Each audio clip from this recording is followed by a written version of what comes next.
The second MRP assignment can be a very easy and a very pleasant experience for you if you follow all of the directions that are provided for it.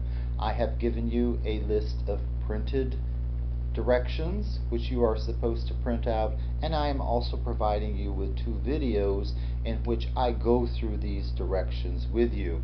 There is no excuse for you not to go through all of them. Begin by making a color printout of this form. You will see the reason for making a colored printout very soon. Now, this assignment will involve your visiting a library to find 3 sources for your MRP.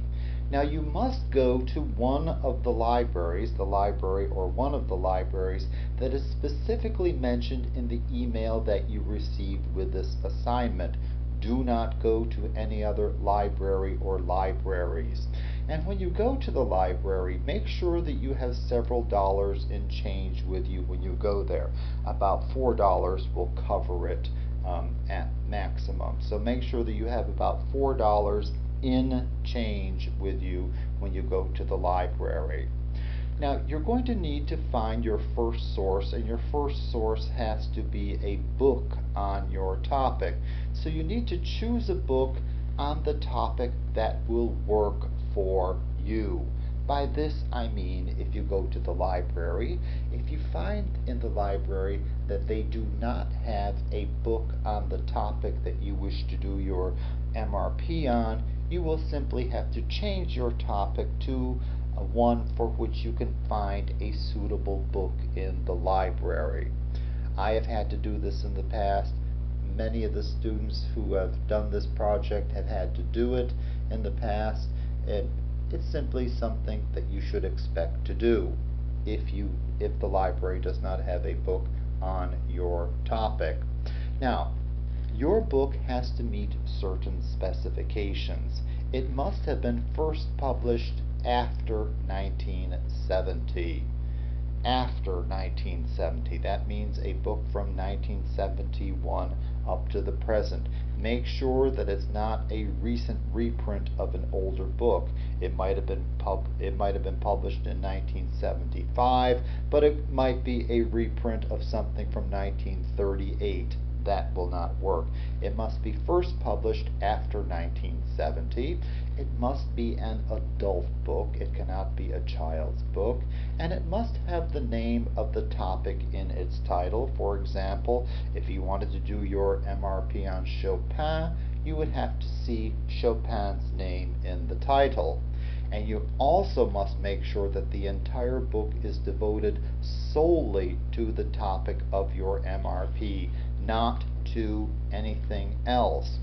Finally, make sure that it does not have the word student in the title. Make sure that it does not have young persons in the title. Make sure that it does not have dummies in the title. It must be an adult book. Now, once you have found a suitable book, your second step will be to make sure that you can check the book out of the library and make sure that you actually check it out of the library.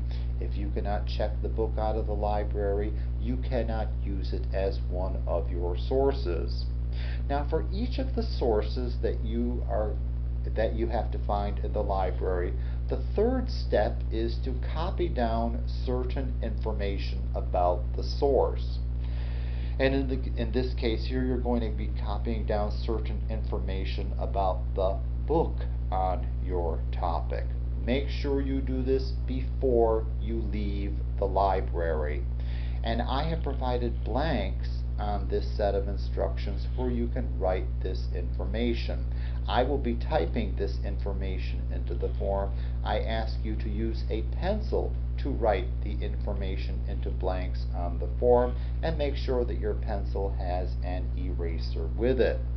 The information should fit into these boxes. If for some reason it doesn't, simply write the information above or below the box neatly so you know that it's associated with it.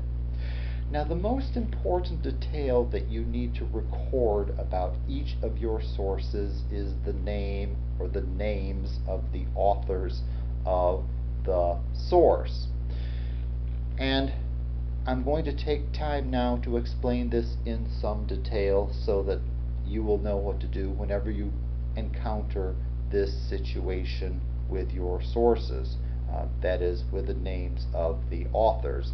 Let's imagine that I am doing my MRP on the Caccia, which is a 14th century musical genre, and let us imagine that I have found a book on that subject that was written by an author whose name is John R. Jones. I would simply put his surname, Jones, in the box for the surname, and I would put his first name and his initial in the name box. His name was John R. Jones. Now, most books are written by just one author. You will find occasions, however, in which books have been written by two authors or sometimes by more than two authors. I will take some time now to explain how you will deal with these if that is the case. But if your book was written by only one author, you can simply cross out this comma and this and you can simply X out these other two boxes. You will not need them on this form. If, however, you have a book that was written by two authors, and this may be the case with your other sources as well, so please take careful note of it, this is how you would deal with it. Let us imagine that this book was written not just by one author, but by two authors, and that the name of the second author was Mary S. Jones.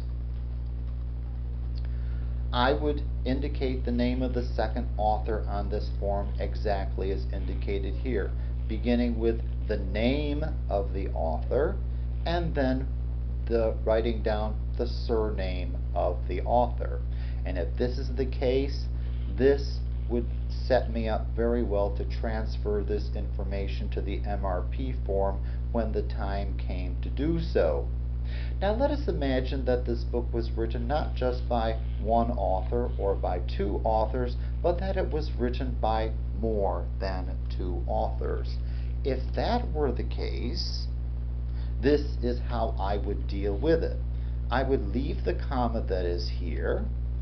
I would erase the word and, or I would simply X it out because I wouldn't need it. And I would use two Latin words to account for the other authors. That is et, which means and in Latin, and al, which is an abbreviation for alia, which means others.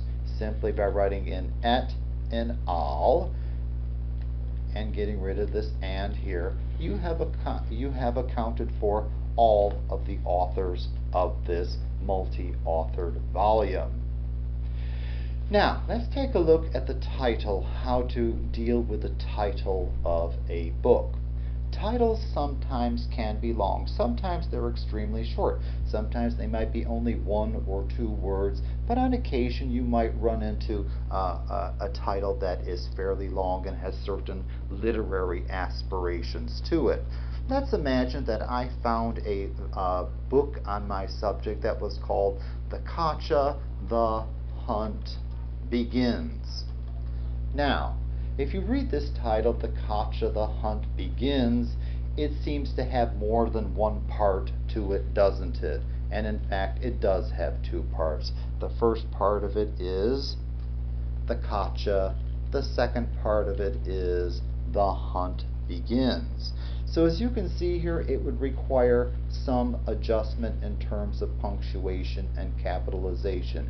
Usually a colon is all you need between the two parts and adding a capital letter on the next word of it. If you have a long title of this sort, simply write to me, tell me what the title is. I will show you exactly how to punctuate it and how to capitalize it. It really is just that simple. Don't live in uncertainty when in fact you can be absolutely certain about something. Now, the last thing that you need to indicate about your book is certain publication data: the city of publication, the publisher, and the year. Now, let's start with the city. Now, it really must be a city, not a country. Great Britain, for example, is not a country. I'm pointing out here that English and British addresses are sometimes a bit tricky to read. They sometimes have the name of the county in them as well. A librarian can help you to determine exactly what the city is. If there is more than one city, list only the first city that is indicated. So if it says London, New York, Melbourne, Tokyo, Sydney, and so on, simply list the very first city that is given there. Oh, by the way, if the city happens to be New York, there is no reason to put in New York, New York. Do not indicate the state for a city if it is a well-known one like New York. If it is a little-known one, a little-known city, you may have to put in the state for it. Let's imagine, however, that the first city of publication for my book is London. And now let's take a look at the publisher. When you're giving the name of the publisher, drop all of the unessential elements of the name, those that refer to business structure or ownership, things like limited, company, and company, incorporated, sons, and so on. There's no reason for them. So if, for example, on the title page you see that the book had been published by Brown and Sons Company Limited, all you would need here is Brown's, because all the other things that have been listed here refer to the legal organization or to the ownership of it or something like that there. All you really need is Brown. So make sure that you pare down the publisher when you're taking a look at it. And finally, with the year of publication, be sure to use only the most recent year of publication. Sometimes books have been printed more than one time, and the most recent one indicates the year of publication for the volume that you actually have. And you should type that date into your into the section, or write it into the section of the form that is provided for it.